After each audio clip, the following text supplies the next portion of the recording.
whether they're a release or an equivalency. An equivalency would mean you get double credit for teaching a large section. A release would be, if you're director of a program, then you get a course off for being the director of the program. The key to me is transparency.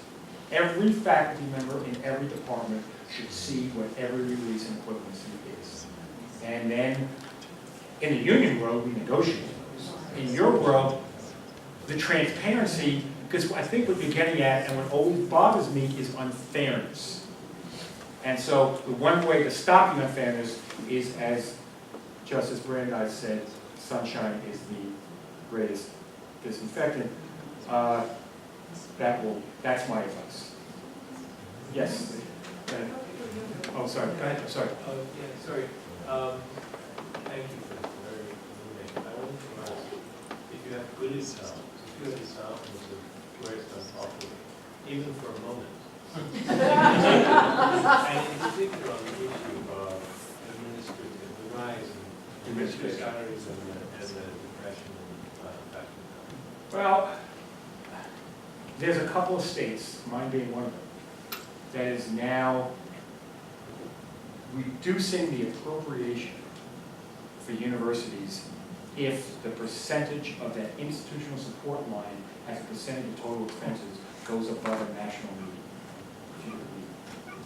Now, I think what they've done in response to this is just categorize things differently. But in Michigan and Wisconsin, now Wisconsin is just another excuse by their wonderful government to chop everything. But the point is they've tied the appropriation to, one of the ties, they tied it to graduation rates, which is a horrible thing to tie it to an institution.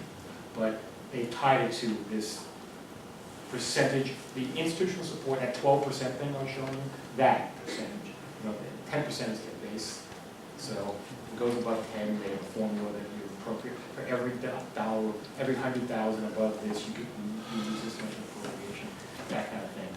But it's very difficult to do. It's very difficult to hold their feet to the fire. What I see often is this reclassification of people who used to be in this category and now in that category. But again, sunshine is the best way to do this. I think, I was very heartened to hear, because I hadn't thought of it. I like learning stuff from you guys. That ratio idea is a really good idea of looking at ratios.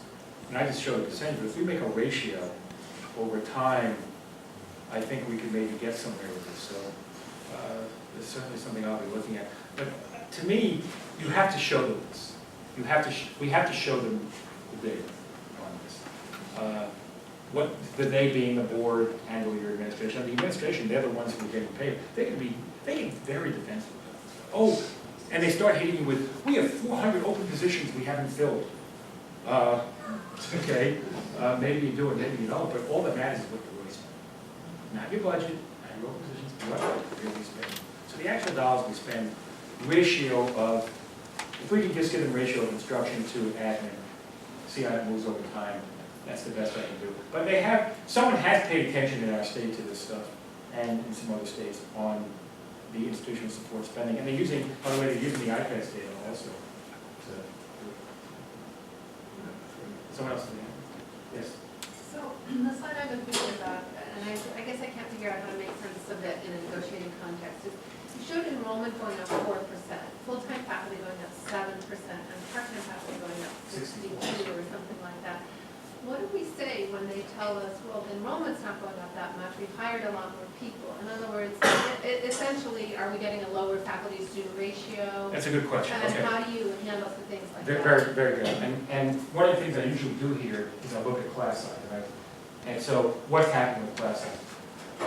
And this is not that common data set. I looked at here from 09, most long ago when I had all the way up to fall 15. I didn't see any changes in class size. I saw them almost incredibly stable. The number of sections is slightly higher, but the number of really big sections, there's not that many. I imagine it's limited by your physical structures. You probably don't have that many rooms where you could put, 100, 200 students in it. I assume that's the case. There's also a commitment not to have classes over 35. Yeah, and plus, and as I was saying, I asked earlier, how do you guys sell Fordham when you talk about what kind of place you are? And one of the things at the heart of this place is we want small classes. And so I think the way to address the issue you're bringing up, the class size, they've gone up a tick, but not terribly so. And it also kind of is tied to that release time kind of thing. Let's see. And plus, the use of adjuncts, one thing with the use of adjuncts is I think that there's probably more and more teaching just one class or two classes, things of that nature. Again, the lack of it. But I still think to really address that, the faculty one, that was all full-time faculty, look at the percentage of credit hours taught by every group you could imagine. Faculty, full-time faculty, tenure-track faculty, non-tenure-track faculty, adjuncts, and you gave me the statistic on percentage of credit hours or sections by grad students. So if you do that over time, that information is only going to be internal. It's not going to be external. But I think obviously it's creative because you showed it. So I think that to me would be really important. Yes. You started today by saying that AAUP can act like a union. Yeah. I wonder if you could talk a little bit about how that works in your experience. Sure. I'm glad you asked. So, at a university, Fairfield University, which is a Jesuit school up in Connecticut, they don't have a union. They're like here, a private institution that the Yeshiva Supreme Court decision of 1980 says that you guys are all managers, but they have 70% of the faculty belong to the AAUP.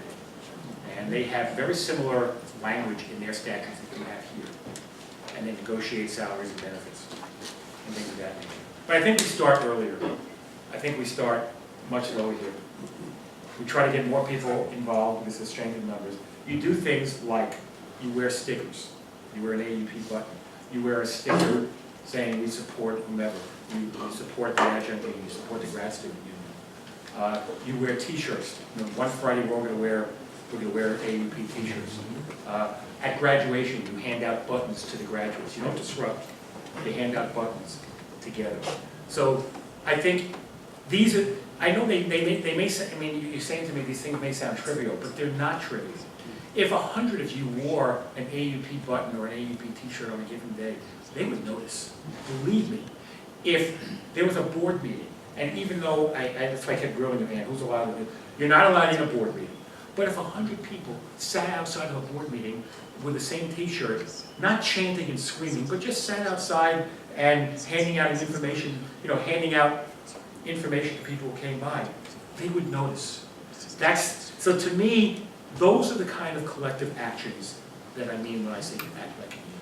So can you do those things? I think you can. Yes.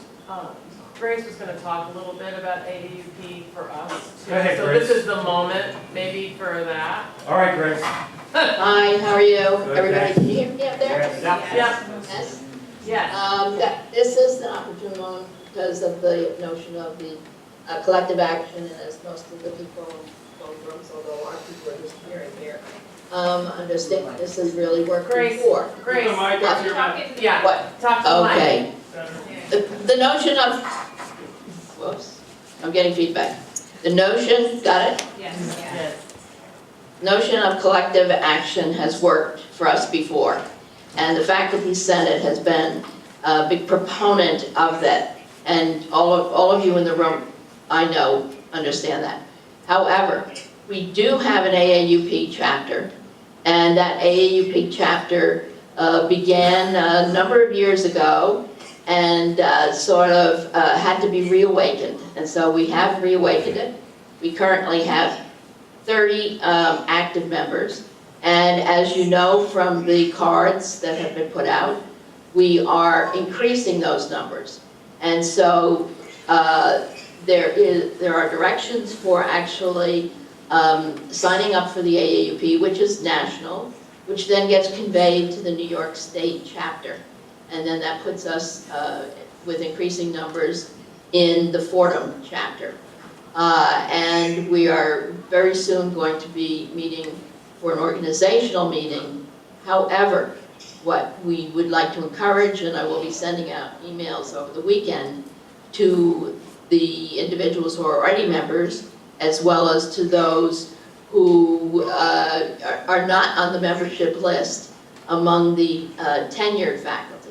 At this point, I don't think it's probably not wise right at this particular point to send it to the non-tenured faculty, but that does not mean we should not encourage others to join with AAUP. And there are a couple of ways that membership occurs. One way is to actually pay whatever the yearly amount is, and it's based upon the salary range of the individual. The second way, which I think for a lot of people might be more interesting to accomplish, and that is by having whatever the set amount is per month actually out of your account. If you have a checking account or whichever way, PayPal, however it's happening. So you already have the AAUP URL on the card, and if you go to that membership, it will put you right into all of the detailed information. And secondly, we'll be sending out an email with some of the same information. So I would really like to encourage that.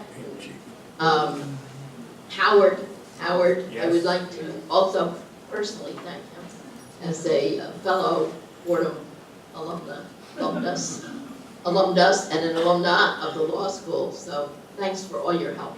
Very welcome. And also, many of you received another card and that had information about how to contribute to the Senate Fund. It's both for legal and health consultancy. As you heard, we're having our lawyer meet every other week. That's at least $250 a week, if not more. And that's all been funded by faculty and it needs to continue to be funded by faculty. What's the level of need? I mean, We recommend, the recommended amount is a minimum of $200. Obviously, you have to pay what you feel you should pay. People have given in the thousands, people have given in the tens of dollars. But 200 is the recommended amount. She charges us $250 an hour, so that's another way to think about it. So if you give us $200, that's 45 minutes of her help. AP membership's is a lot less expensive than that. Annual memberships, if you make 100,000, it's about $110. I just want to point out that the success that we had with regards to the healthcare conversion and as compromised as our plan is, the robustness of our plan and the limited amount of disruption was a function of the fact that we had a health consultant there who was also being paid partly out of these funds. So this is not money that you're spending for anybody other than yourselves. Because if we're not successful, then the $200 that's being asked for will be pittance as compared to what the impact will be on you. So just think about it and encourage your colleagues. Because when we run out of money, we run out of money. I mean, that's basically what it is. We no longer have the health consultant, we no longer have the attorney. Keep it in mind. I'd like to also thank you, but I'd also like to acknowledge the senators for your leadership by example and the people who staff and populate those committees. And so,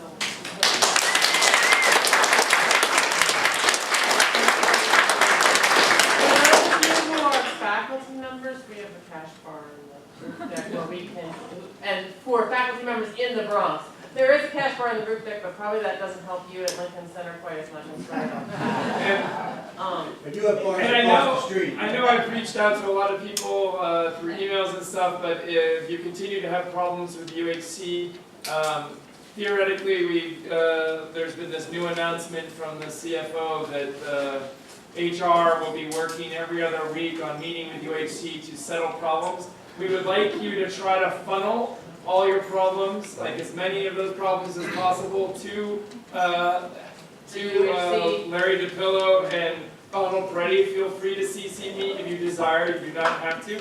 We would like to see in the next month and a half whether HR actually makes a change and starts dealing with these things. But we would, for the last the last couple of years, people have been funneling most of those complaints to me. But we're going to try to funnel those complaints to HR again because supposedly HR is going to begin to deal with them. Yes, Jeff. Yeah, I just wanted to say on behalf of Stephen here from theology and Alex from philosophy from both PhD students. Thank you for allowing us to be at this meeting. It's really informative and valuable. We've been working with graduate students for about a year now, solely just having conversations about why we want a union, and through that method, we've built a lot of support. We have our first public town hall today in the basement of Fordham Auditorium. It's at 4 p.m. So if anybody wants to come to support, to critique, to ask questions, post good information, or if you see your graduate students around today, encourage them to come out at 4 p.m. in the basement of Fordham. We appreciate your support. Actually, so comment in relation to that. The instructions came down, as I understand it, from the university legal counsel that we were not allowed to say anything to grad students about unionization for fear of intimidation. And it seems obvious that that's just to silence us. But so apparently we have been told not to speak to you unless you come to us. Well, we're coming to you.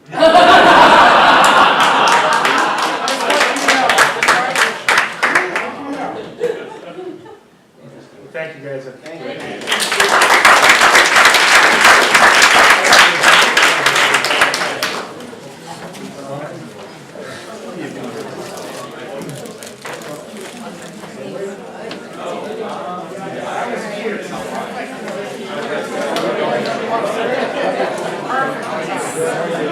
This is the last committee.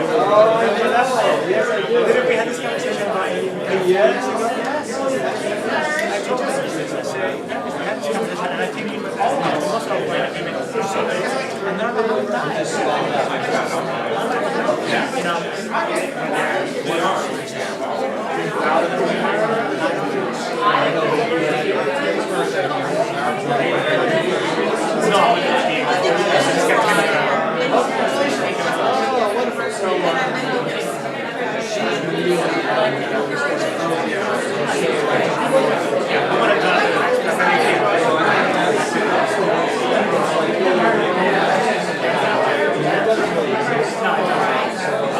that's what I was thinking.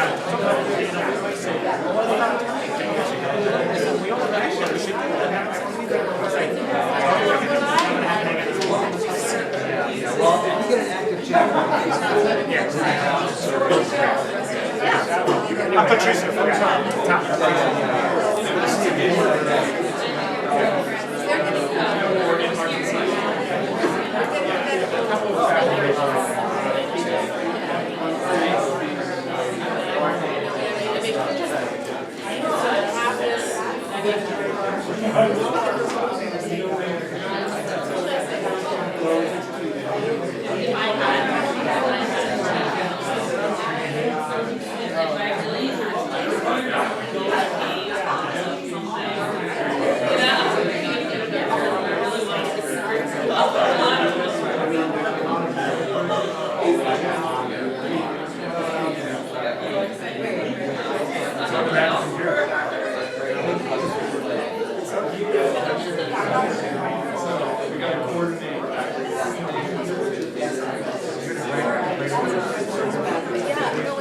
But the second part is that what about, are we, getting the best possible people, the most efficiency out of, the ones below, and that involves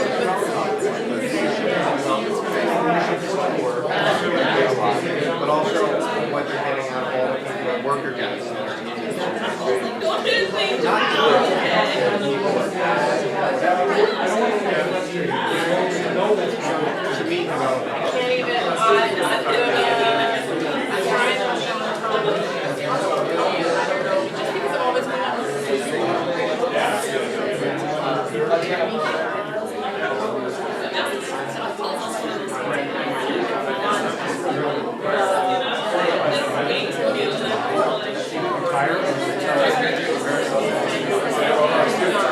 I felt like someone, you know what I mean?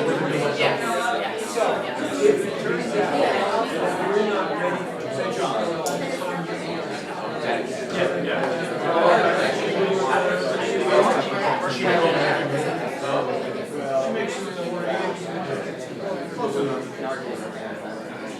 Sorry.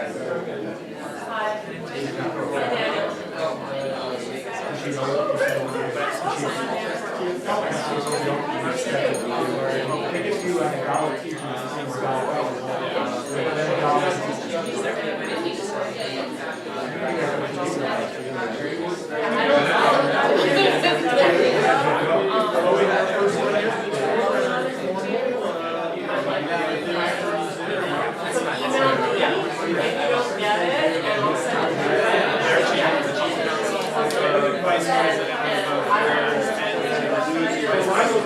and Vice President of Finance.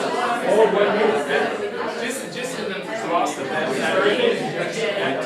basic cost of that meeting is basically $500,000. We do it over the years. We have our an hour and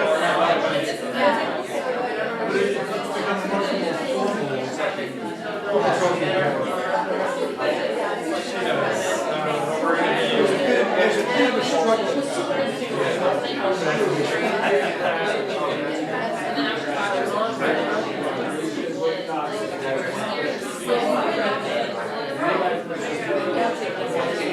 And he just walked away.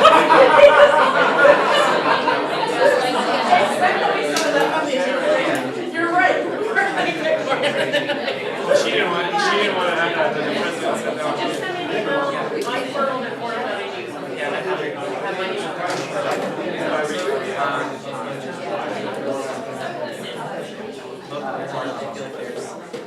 Can I buy you a drink at the cash bar?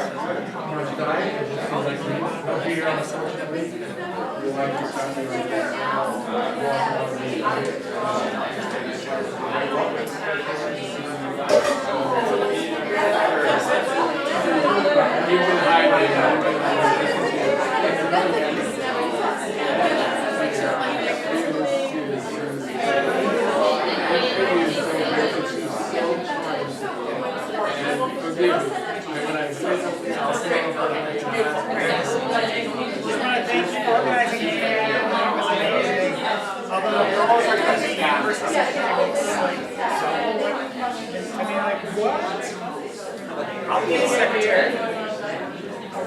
Oh, sure.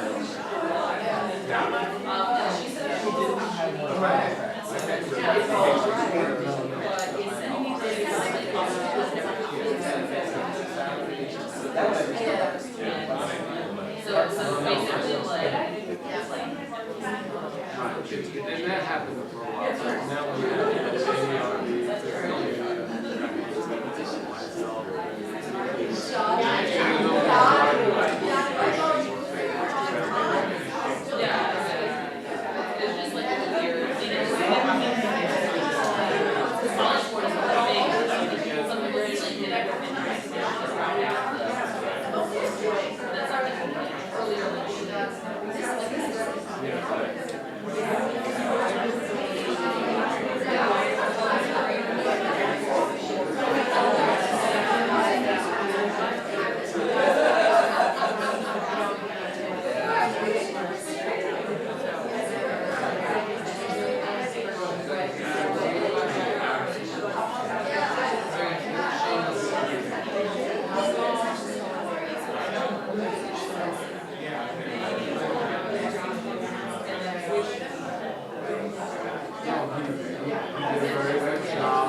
I know,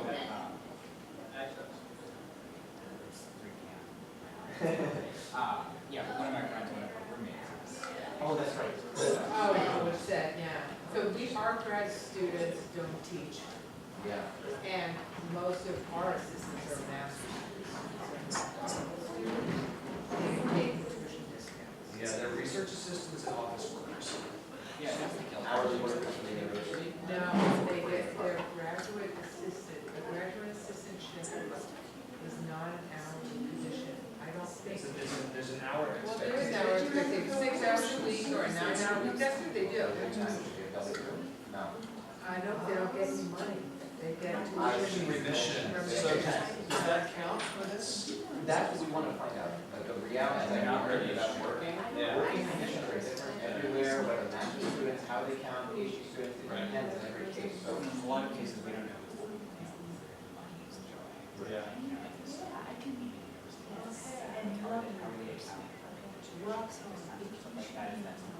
Right.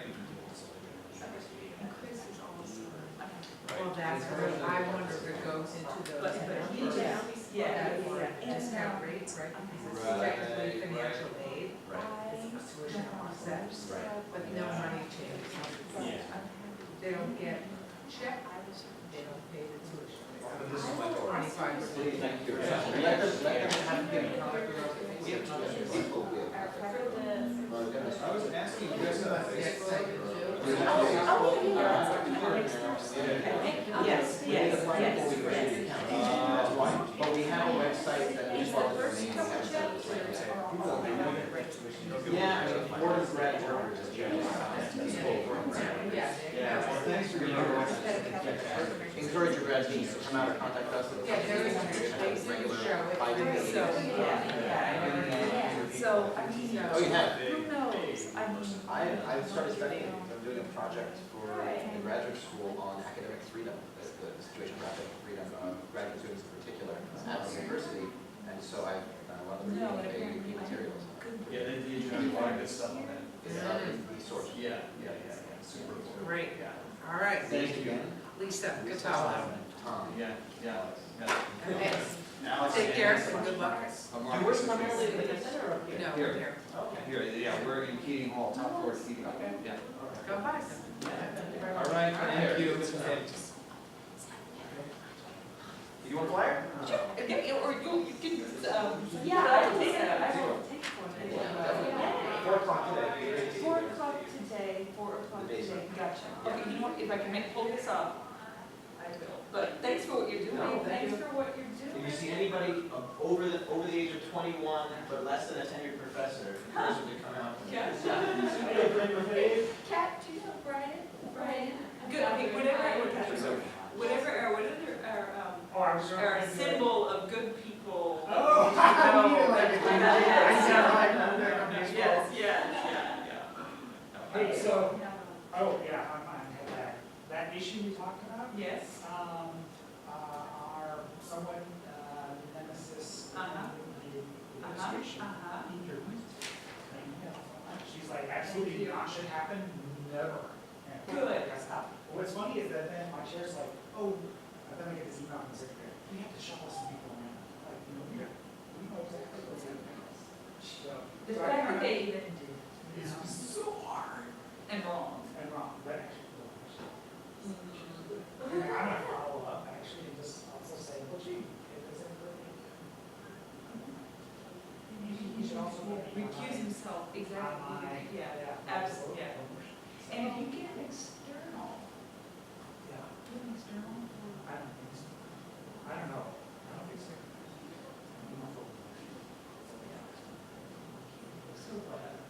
Anyway, I was just surprised. I was surprised.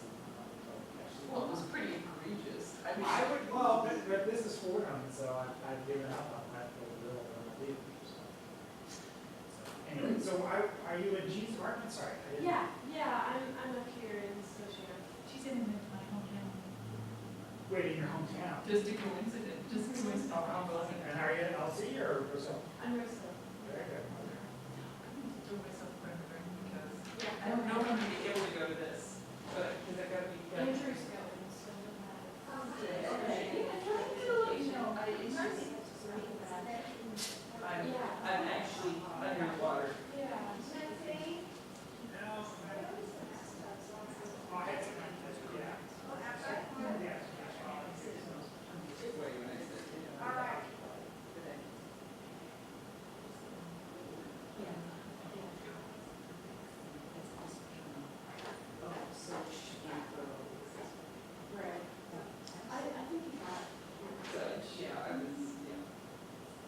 speech is still high, my friend, but That's why we write. bingo, like.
Thank you.